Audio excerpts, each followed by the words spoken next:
What's a dirty little secret you found out about a company or service that made you stop using them? Susan G. Komen. The pink ribbon is a scam.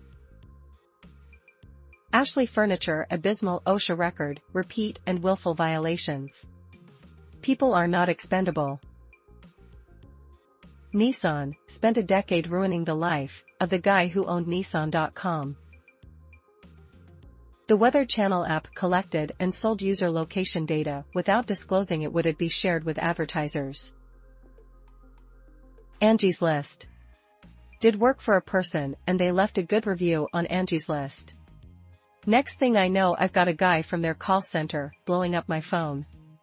He wanted me to pay them to put more good reviews under my company's name and to steer potential customers towards my business for an additional fee. Basically everything they say they don't do on their ads. I'm sure it was a trustworthy company when Angie still owned it, but it's scammy as hell now. I used to work as the lead designer for Blue Notes in Canada. YM Inc. knowingly uses near slave and child labor and denies everything in the press, but they do know, and they don't care. Money is more important. Stopped going to a nail salon after one of the employees shared that they have to sit in the backroom in the dark when they aren't with a customer. ETA, to everyone making this into something it's not, I am just sharing what this person shared with me. I didn't think their employees were treated well from that info. Maybe some would find those conditions okay, but she did not. She got another job working somewhere else. I was just a customer. Their culture had nothing to do with it. I'm not flexing. Please stop trolling. DoorDash keeping drivers tips for themselves. Cozy Earth leave anything less than 4 to 5 stars and they won't post the review. They will also change low reviews to 5 stars themselves. I called and asked and they said they have full discretion. I'm sure a lot of companies do this. I guess they do, but it makes a lot of sense now with their quality declining and their reliance on influencers to keep money rolling in. Frontier Airlines likes to post fake flights at good times and charge a premium for them. Then they cancel the good flight that never really existed and stick you on a red eye they sell for much cheaper and don't refund any of the difference in price. Yeah, you can refuse and get your money back and book with another airline, but you have to wait on hold an hour to do it, and now all your options with other airlines have gone up hundreds of dollars since when you booked. Chiquita changed its name from United Fruit Company. BJ's Restaurant and Amp Brewhouse stole funds that employees donated via paycheck deductions, which were supposed to be used for employee emergencies and hardships, the Give a Slice program. This occurred during the COVID-19 pandemic/shutdown. The company laid off, furloughed, and subsequently fired furloughed employees without releasing the funds, which would have been absolutely essential during that time without wages.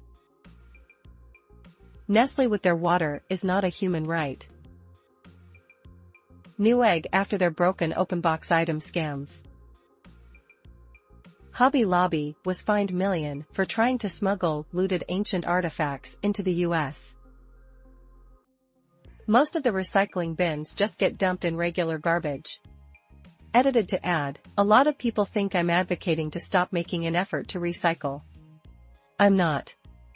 The fact is that a huge number of places where we throw our garbage, businesses, warehouses, airports, etc., do not bother to sort out the recyclables from the trash. We need to do much, much better. We create and consume an obscene amount of plastic that is unnecessary, and it only seems to be increasing. Any kind of small, locally owned clothing boutique. 9 out of 10 times, it's nothing but fast fashion rebranded to be a small business owner.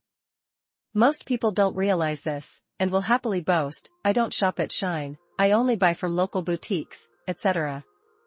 The worst, IMO, are the ones who claim to have some type of Christian/religious influence in their store, yet their clothing is literally made in sweatshops. Bath and Body Works using jail/slave labor at their contractor's candle factory that the KY tornadoes hit a while back. Uber giving their top executives millions in annual bonuses, then filing taxes, claiming millions in losses. Also, charging below local taxi rates for years to cause the local taxi companies to fold, then raising rates to above normal rate once they have a near monopoly. An Olive Garden in New Hampshire. The manager knew about and allowed the continued bullying and hazing of a young man who worked there through the Easter Seals program. For those who don't know, it's a program that gets jobs for people who are mentally disabled. This boy was about 16. He did things like put silver in napkins. Coworkers pantsed him, spanked, called him names, emotionally brutalized him. His mom figured out what was happening because his behavior at home changed. Management was fully aware of the situation. They allowed it to carry on. All that resulted was the departure of the workers. No consequences for management.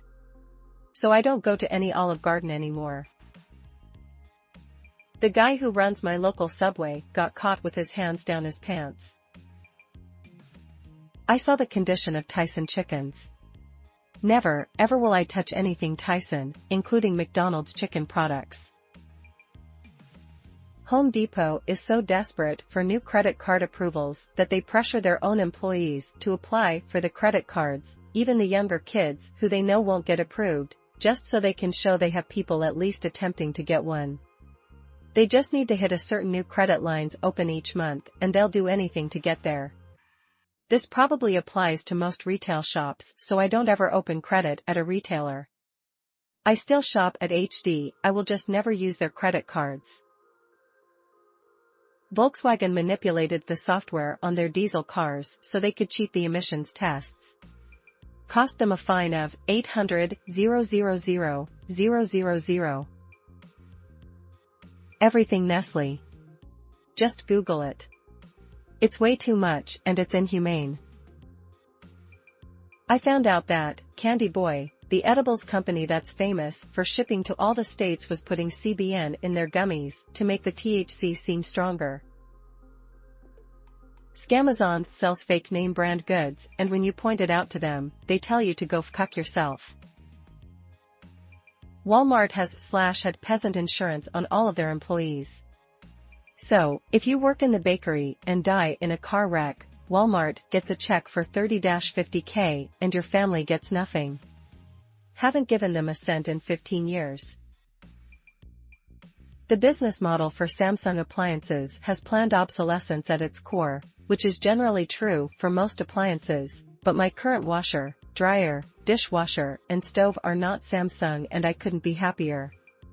Oven has failed, but I use an air fryer anyways and didn't really lose any cooking ability.